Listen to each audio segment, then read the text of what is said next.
మన రక్షకుడైన యేసుక్రీస్తు నామములో అందరికీ వందనాలండి. ఈరోజు దేవుని మాటలు సామెతల గ్రంథము 10వ అధ్యాయము 19వ వచనము.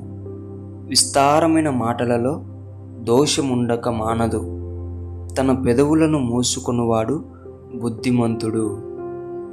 ప్రియమైన దేవుని బిడ్డలారా, విస్తారమైన మాటలలో ఎందుకు దోషం ఉంటుందంటే, ఈ విస్తారమైన మాటలు జరిపేటప్పుడు మోసపూరితమైన మాటలు వస్తాయి, అలాగుననే అబద్ధాలు వస్తాయి, చెడు బుద్ధితో కూడిన మాటలు వస్తాయి.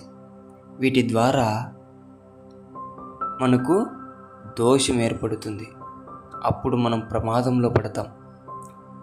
చిన్న అగ్గిపుల్ల ద్వారా ఎలాగైతే పెద్ద మంట రాగలుగుతుందో, చిన్న నాలుక, చిన్న మాట ద్వారా అనేక పెద్ద వివాదాలు కలుగజేసేలా ఈ దోషం చాలా అంటే చాలా ప్రమాదం తెచ్చిపెడుతుంది.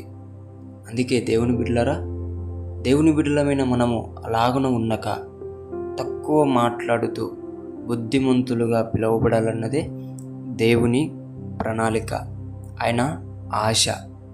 అందుకే దేవుని బిడ్డలారా, తక్కువగా మాట్లాడి ఎక్కువ జ్ఞానం చూపించి దేవుడు ఊహించిన విధముగా బుద్ధిమంతులుగా మీరు ఈ లోకంలో బ్రతకాలని దేవుని బిడ్డ మనవి చేసుకుంటున్నాను. దేవుడి మాటలను దీవించునుగాక. ప్రార్థిద్దాం. యేసయ్యా, మీకు వందనాలైనా, ఇంతవరకు మేము విస్తారమైన మాటలలో జీవిస్తూ ఉంటున్నావేమో, అటువంటి మాటల నుంచి మమ్మల్ని దూరం చేసి బుద్ధిమంతులుగా నీవు ఆశపడినట్లు మేము జీవించే కృపను అనుగ్రహించమని, తక్కువ మాట్లాడుతూ ఆ తక్కువ మాటలలో నీ వాక్యం ఉండుటకు, నీ జ్ఞానం ఉండుటకు కృప చూపించమని యేసు నామమున ప్రార్థిస్తున్నాం తండ్రి. ఆమేన్.